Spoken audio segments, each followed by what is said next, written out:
So today I'm continuing my nonsense stories because I'm on vacation and it seems like a good time to continue my nonsense stories. So, here's a nonsense story from a while ago. I don't know where to look in this stinking camera.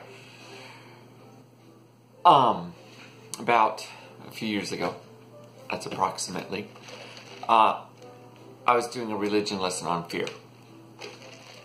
And so I just wanted to get some ideas of things that students could be afraid of. And so I was calling on people and came up with typical answers like the dark or strangers or kidnapping, typical fear stuff.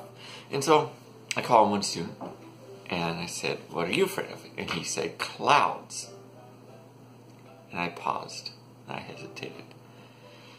And I didn't want to belittle someone's fear because, if you're afraid of clouds, you have every right to be afraid of clouds, but it took me a little by surprise. And so I said, "Oh, okay. I'm just curious here. How do you go outside?"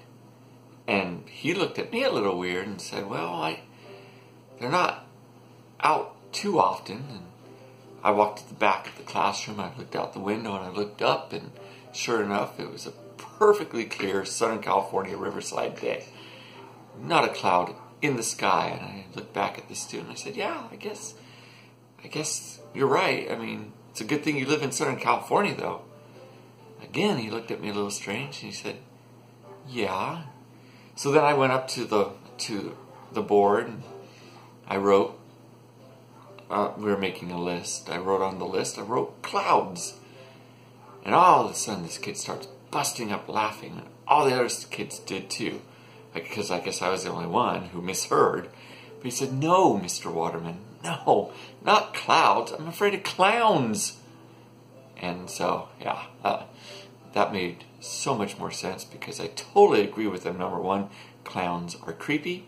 And two, who's afraid of a nice fluffy, puffy cloud?